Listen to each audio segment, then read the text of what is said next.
시편 123편 1절과 2절의 말씀입니다.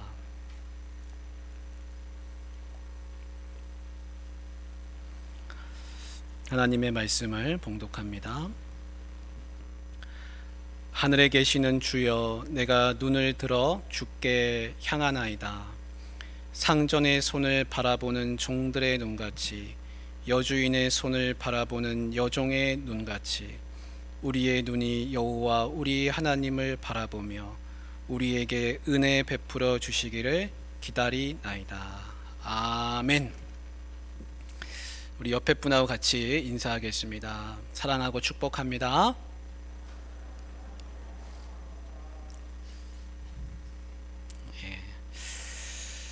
우리가 사순절 다섯 번째 주일을 맞이했는데요. 이 사순절에는 특별히 기도하는 기간을 많이 가지고 있습니다. 그래서 예수님을 묵상하면서 기도하는 시간이 이제 사순절이라, 부활주일 전 40일 기간을 사순절이라고 합니다. 우리 친구들, 사순절이 뭔지 알겠죠?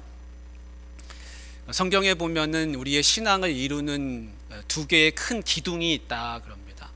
그게 뭐냐면 말씀과 기도입니다. 말씀과 기도로. 그래서 우리 디모데 전후서에 보면 하나님의 말씀과 기도로 거룩하여짐이라 그렇게 되어 있습니다. 내가 어떻게 거룩해질까? 사람이 어떻게 거룩해질 수 있나? 다른 게 없습니다. 말씀 보고, 말씀 듣고, 말씀 읽어가면서 기도하면 그것이 거룩하여짐이라 성경은 그렇게 말씀합니다. 그래서 오늘 우리가 같이 이 기도에 대한 말씀을 좀 나누려고 합니다.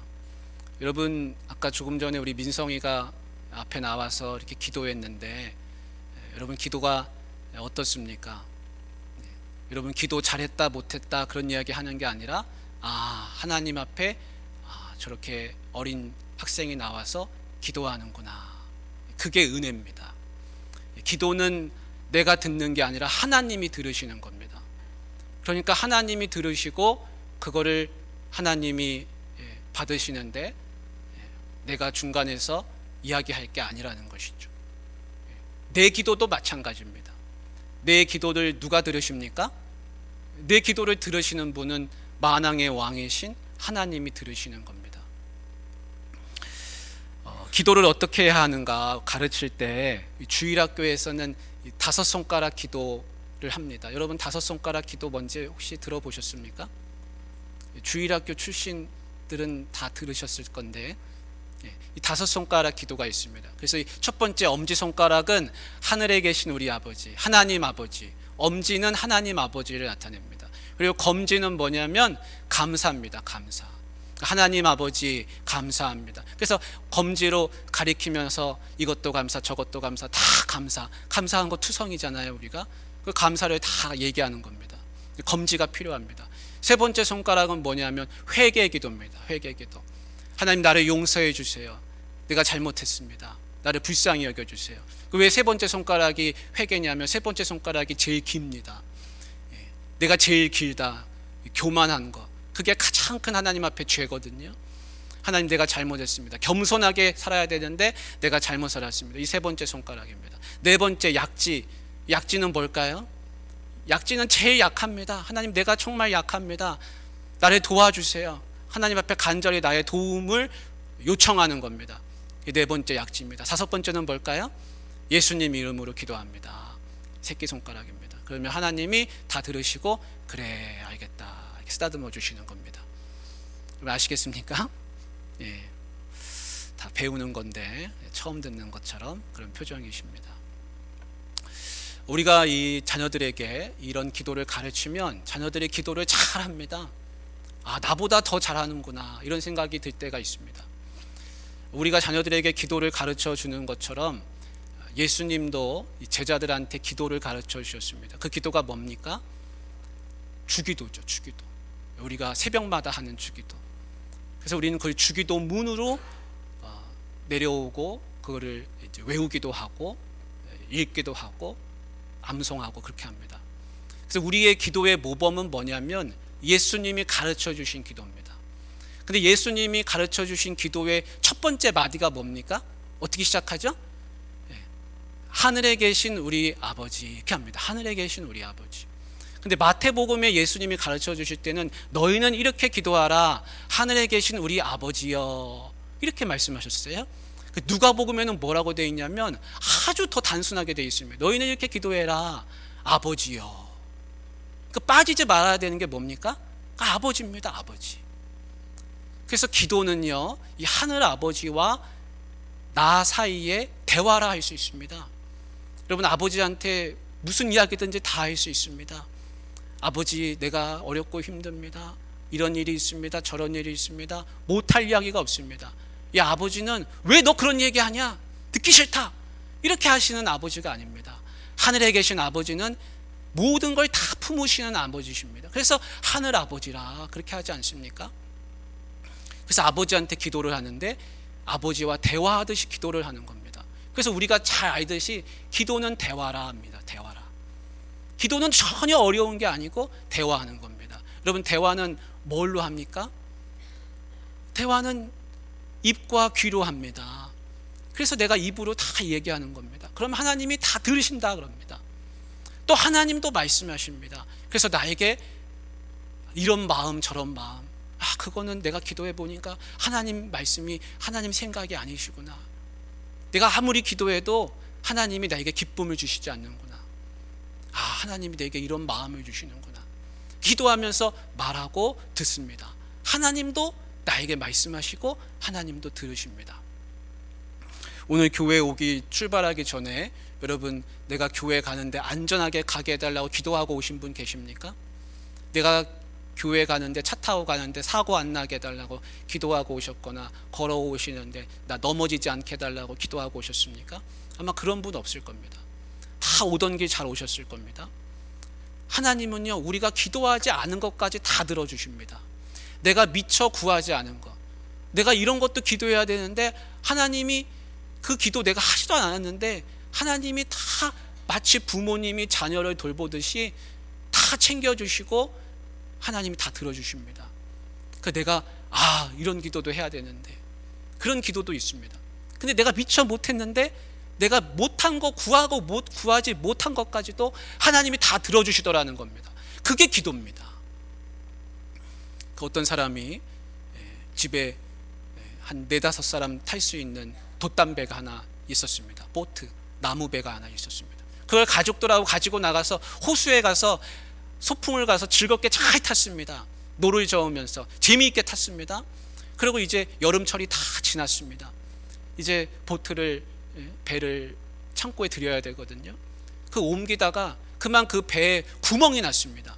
근데 마음에 생각하기를 뭐라고 생각했냐면, 올해는 다 탔으니까 내년에 이걸 고쳐야겠다. 내년에 탈 때 고치자 하고 미뤘습니다.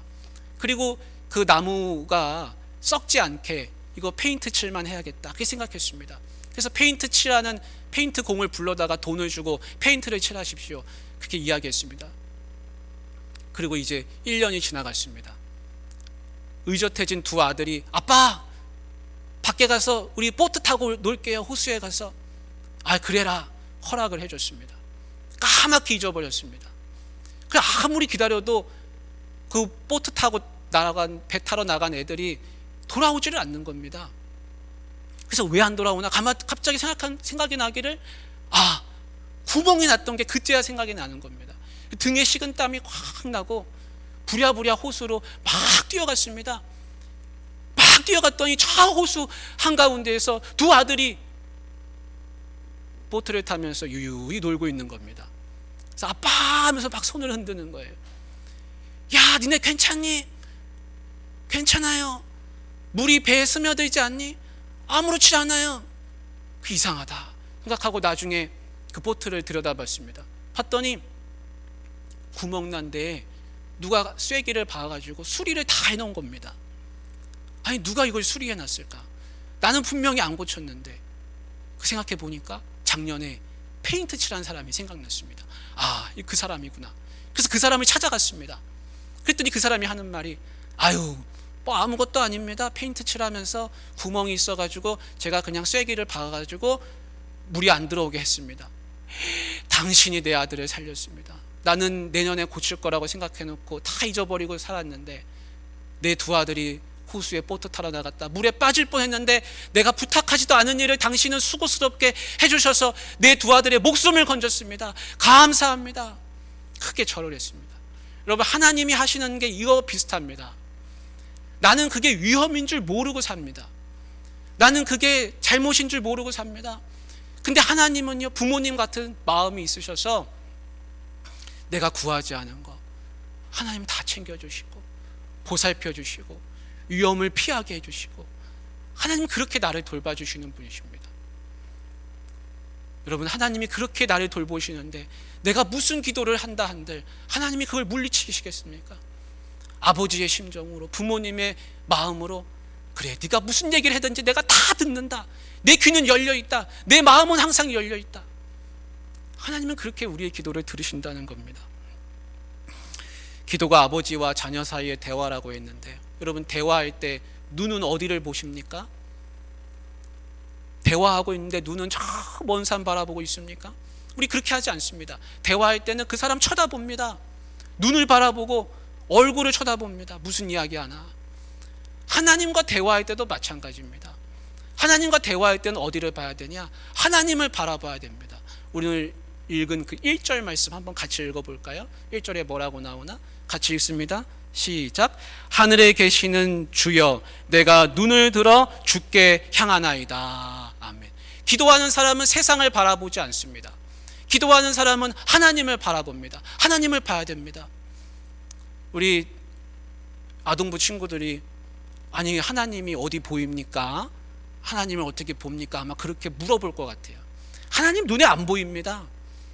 근데 기도할 때 하나님을 바라봐야 한다는, 눈을 들어 주께 향하나이다 라는 말씀은 하나님께 집중한다는 뜻입니다.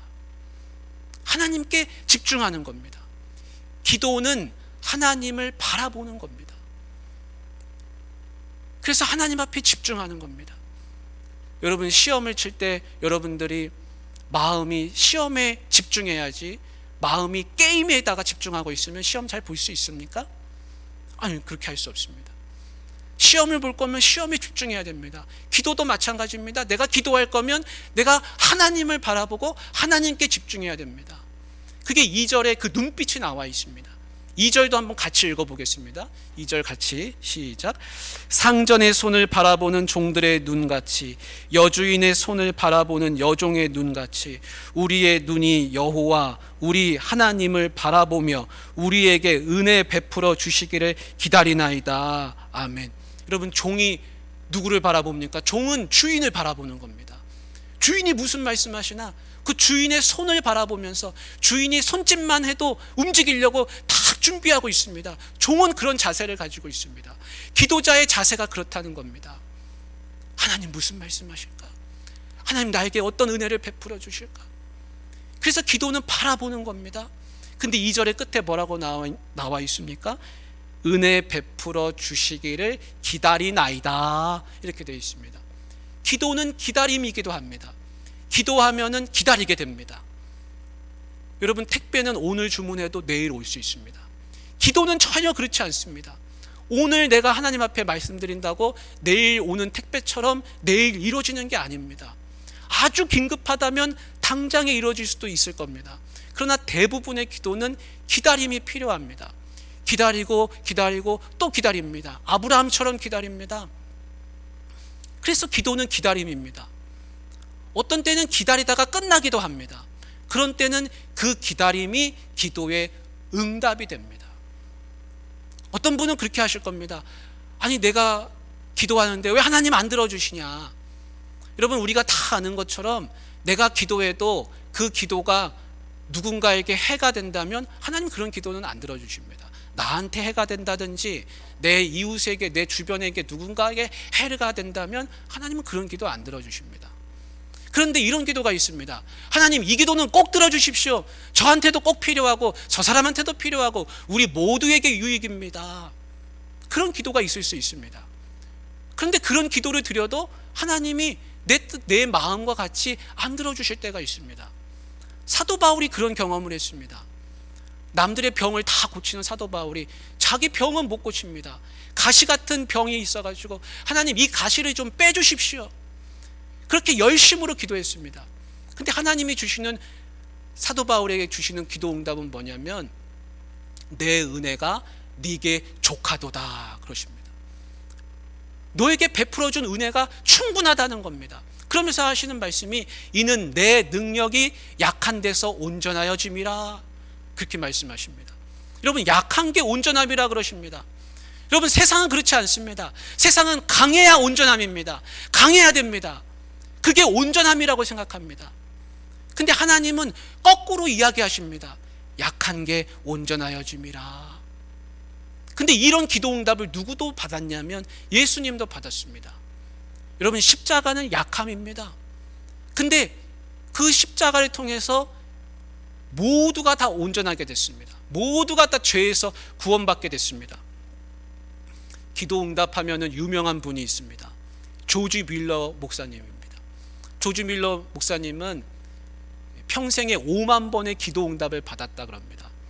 평생 동안 117개의 학교를 세웠습니다. 12만 명이나 되는 아이들을 교육했습니다. 1만 24명이나 되는 고아들을 돌보았습니다. 훌륭한 일을 하셨습니다. 고아원을 세울 때 사람들이 그랬습니다. 저 부유한 사람한테 가서 도움을 요청해라. 조지 밀러 목사님은 아니다. 이 고아원을 하나님이 허락하신다면 많은 없는 부족한 사람들을 내게 모아주실 것이다. 그래서 기도하면서 한 푼 두 푼 동전을 받아가지고 그 고아원을 세우고, 어떤 사람들은 집에 있는 살림살이를 가져다가 목사님 이거 쓰십시오. 쓰던 거 가져다가 모아가지고 고아원을 그렇게 만들었습니다. 유명한 일화가 있지 않습니까? 조지 밀러 목사님 고아원에 먹을 게 다 떨어진 겁니다. 조지 밀러 목사님은 먹을 게 떨어지면 부엌에서 엎드려서 기도했다 그럽니다. 근데 먹을 게 다 떨어졌습니다. 그래서 400명의 고아들을 모아놓고 식탁에 아무것도 놓여있지 않은데 손을 맞잡고서 식사 감사 기도를 했습니다. 근데 그날 폭우가, 밖에 비가 막 쏟아지는데 누군가 밖에서 문을 막 두들기는 겁니다. 그래서 문을 열었더니 마차가 한 대 딱 와서 있는 겁니다. 그리고 마차 안에 먹을 게 가득합니다. 아니 이게 뭡니까? 알고 봤더니 인근 공장의 노동자들이 소풍을 가기 위해서, 야유회를 가기 위해서 음식을 다 주문해 놨는데 비가 와가지고 그 음식이 다 쓸 수 없게 된 겁니다. 야유회를 못 가니까. 그래서 고아원으로 갖고 왔습니다. 그래서 하나님께서 그 기도 응답을 들어주셨습니다. 여러분, 조지 밀러 목사님이 5만 번 기도 응답 받았다고 하는데 여러분 기도 응답 몇 번 받았는지 한번 세어보시기를 바랍니다. 아마 모르기는 몰라도 여기 6만 번 기도 응답 받으신 분 있을 겁니다. 7만 번 기도 응답 받으신 분 있을 겁니다. 저도 궁금해서 세어봤습니다. 나는 평생 몇 번 기도 응답 받았을까? 15,330번 나왔습니다. 아니 15,330번 그게 어떻게 나왔냐? 여러분 이상하지 않습니까? 저도 세보니까 이상하더라고요. 그렇게 많이 기도 응답 받은 줄 몰랐습니다. 근데 어떻게 세어봤냐? 하늘에 계신 우리 아버지의 이름을 거룩하게 하시며 열심히 기도하다가 오늘 우리에게 일용할 양식을 주십시오. 오늘 필요한 먹을거리를 주십시오. 굶지 않게 해주십시오. 그 기도를 밥 먹듯이 했고 입버릇처럼 했는데 지금까지 하루도 안 굶었더라고요. 여러분, 그러니까 우리 연세 90대신 우리 노 권사님은 몇만 번 했겠습니까? 조지 밀러 목사님 저리 가랍니다. 여러분 여기 6만 번, 7만 번, 8만 번, 10만 번 받으신 분도 있을 겁니다. 기도 응답은 우리가 매일 받고 있습니다. 근데 내가 기도 응답 받은 줄 모르고 삽니다. 그러니까 실상 우리는 매일같이 은혜 속에 사는 겁니다. 내가 하는 기도가 땅에 떨어진 게 하나도 없고 하나님 다 들어주시고 나를 살게 하시고 어려움에서 건져주시고 죽을 병에서 살리시고 우리 집이 큰 어려움 속에 있었는데 다시 일어나게 하시고 하나님이 그렇게 나를 살게 하셨습니다. 그리고 하늘아버지는 자식이 밥 굶는 게 싫기 때문에 하루도 굶지 않게 하셨습니다. 광야에 나갔던 이스라엘 백성들 만나 먹으면서 잘 살았습니다. 광야에 갔다고 하루도 굶지 않았습니다. 어떤 분 그러실 겁니다. 내가 기도하는데 왜 하나님은 아무런 기도 응답도 들어주시지 않는가? 여러분, 하나님 다 듣고 계십니다. 전혀 그렇게 생각하시면 안 됩니다. 다만 내가 원하는 대로 기도가 안 이루어져서 내가 마음에 하나님 내가 기도 안 들어주신다고 그런 생각 드시는 분이 혹여 있을지 모릅니다. 근데 예수님 한번 생각해 보십시오. 예수님은 뭐라고 기도하셨습니까? 할 수만 있거든 아버지여 이 잔이 내게서 지나가게 해주십시오. 내가 십자가 안 지게 해주십시오. 그런 기도를 3번이나 하셨습니다. 근데 그 기도가 어떻게 됐습니까? 결국 십자가를 지게 됐습니다. 하나님이 기도를 들으시고 그 짐을 벗게 해주신 게 아니라 그 짐을 질 수 있는 힘을 주셨습니다. 우리가 기도할 때 하나님 이 짐을 좀 벗게 해주십시오. 이 짐을 떨쳐내게 해주십시오. 그렇게 기도하곤 합니다. 그런데 하나님은 그 짐을 벗게 해주시는 게 아니라 그 짐을 더 잘 지고 갈 수 있도록 내 기도를 이끌어 주십니다. 그래서 기도의 결론은 뭐냐면 짐을 벗는 게 아니라는 겁니다. 그 내가 벗고 싶은 짐을 잘 지고 갈 수 있도록 하나님이 도와주시더라는 겁니다. 그 노인과 바다라고 하는 그 소설이 있습니다. 여러분 많이 읽어보셨을 겁니다. 어니스트 해밍웨이가 쓴 유명한 소설이죠. 그 소설에 보면은 한 노인이 나옵니다. 얼굴이 야위고 삐쩍 마르고 목에는 주름이 깊게 패여 있는 노인이 나오는데 그 노인의 이름이 산티아고입니다. 근데 이 산티아고는 어떤 사람이냐? 조각배를 타고서 혼자 바다에 나가서 고기를 잡는 어부입니다. 근데 그의 별명이 뭐냐면 그 마을에서 살라오입니다. 살라오는 무슨 뜻이냐면 운이 더럽게도 없는 사람, 운이 가장 없는 사람이란 뜻입니다. 능력도 있고 평생을 고기를 잡았는데 왜 그런 별명을 얻었냐면 지난 3개월 동안 제대로 된 고기를 한 마리도 못 잡았기 때문에 그렇습니다. 그러다 어느 날 만반의 준비를 다 하고서 해가 뜨기 훨씬 전인데 깜깜한 어둠이 있을 때 혼자서 배를 타고서 먼 바다로 나가게 됩니다. 있는 힘껏 노를 다 져서 먼 바다로 나가는데 드디어 해가 뜨고 아침이 됩니다. 그리고 아무도 없는 바다로 깊은 곳으로 나갑니다. 하늘에는 구남새 한 마리가 물고기를 잡으려고 빙빙 돌면서 기다리고 있습니다. 그리고 미끼를 낚싯바늘에 걸어가지고 던졌습니다. 낚싯바늘이 180m 아래에 떨어졌습니다. 한참을 기다리는데 드디어 뭔가 느껴집니다. 물고기가 와서 미끼를 뜯어먹고 있는 게 느껴집니다. 그러다가 그 물고기가 미끼를 탁 물었습니다. 낚싯바늘에 걸린 겁니다. 노인이 느끼기를 직감했습니다. 아, 이거는 보통 물고기가 아니구나. 그때부터 이 노인과 물고기와의 싸움이 시작됩니다. 이거는 결투가 됐습니다. 노인에게 자존심이 됐습니다. 일생일대의 경험이 됐습니다. 그래서 깊은 바다를 사이에 두고서 저 밑에 있는 물고기와 노인과의 결투가 시작이 되는데 이 결투가 얼마나 오래 지속되는지 팔에는 힘이 다 빠져가지고 팔이 쥐가 나가지고 오그라들기도 하고 하나님 앞에 간절하게 기도합니다. 하나님, 이 쥐가 난 팔이 펴지게 해주십시오. 하나님, 이 물고기를 꼭 잡게 해주십시오.